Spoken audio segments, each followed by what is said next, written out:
ইরানে জাতিসংঘের পরমাণু বিষয়ক পরিদর্শকরা ফিরেছেন বলে জানালেন IAEA ডিরেক্টর। ইরানের নিরাপত্তা বাহিনীর অভিযানে 13 জঙ্গি নিহত। সুদানের উত্তরাঞ্চলে ব্যাপক বন্যা, ডুবে গেছে রাজধানী সহ বিভিন্ন অঞ্চল। তুর্কির গ্র্যান্ড বাজারে $30 মিলিয়ন মূল্যের গহনা ও প্রাচীন নিদর্শন উদ্ধার। মধ্যপ্রাচ্যের রাজনৈতিক, অর্থনৈতিক সহ সবশেষ খবরাখবর আপনাদের সামনে এক নজরে তুলে ধরছি আমি সাবরিনা সুপা।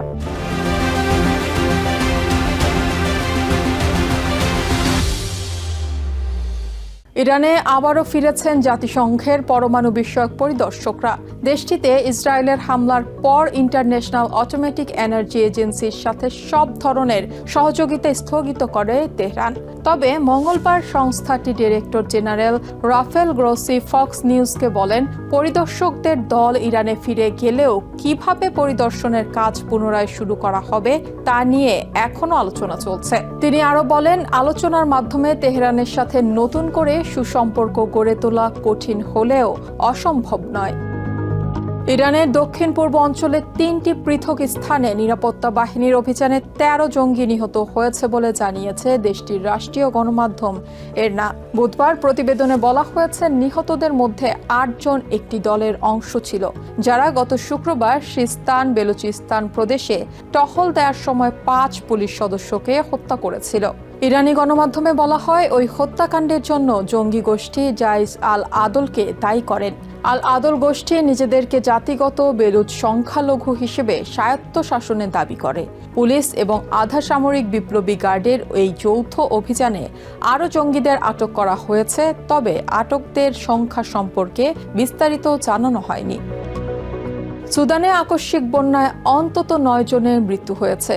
নীলনদ উপত্যকায় মৌসুমি বৃষ্টিপাতের ফলে সৃষ্ট বন্যার কারণে বহু ঘরবাড়ি ভেসে গেছে। বুধবার সংশ্লিষ্ট কর্তৃপক্ষ জানায়, মঙ্গলবার রাজধানী খার্তুমের আল দামার শহরে প্রবল বৃষ্টিপাতের ফলে এসব মৃত্যুর ঘটনা ঘটে। বন্যায় উত্তর পূর্ব সুদানের আটবাড়া এবং খার্তুমের মধ্যবর্তী প্রধান সড়কের বেশ কিছু অংশ ডুবে গেছে, যার ফলে যান চলাচল বন্ধ হয়ে গেছে। দেশটির পূর্বাঞ্চলীয় রাজ্য গেদারেফে বৃষ্টিপাতের ফলে প্রায় 600টি বাড়ি ক্ষতিগ্রস্ত হয়েছে এবং 8500 একরেরও বেশি কৃষিজমি পানির নিচে তলিয়ে গেছে। সুদানের আবহাওয়া কর্তৃপক্ষ খার্তুম এবং পার্শ্ববর্তী নীলনদ ও হোয়াইট নীল রাজ্যগুলোর জন্য কমলা স্তরের সতর্কতা জারি করেছে।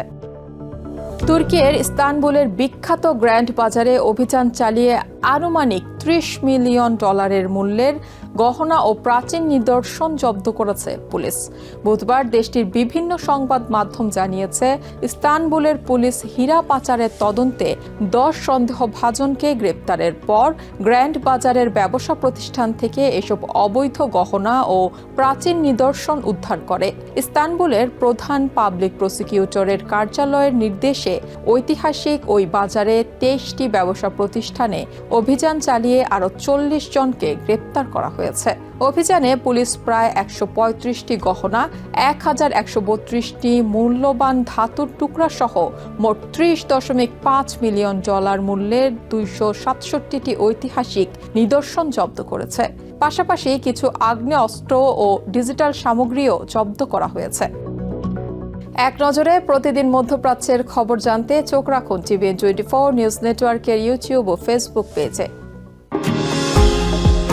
নিউ ইয়র্ক থেকে সম্প্রচারিত TVN 24 টেলিভিশন বিশ্বজুড়ে বাঙালির কণ্ঠস্বর।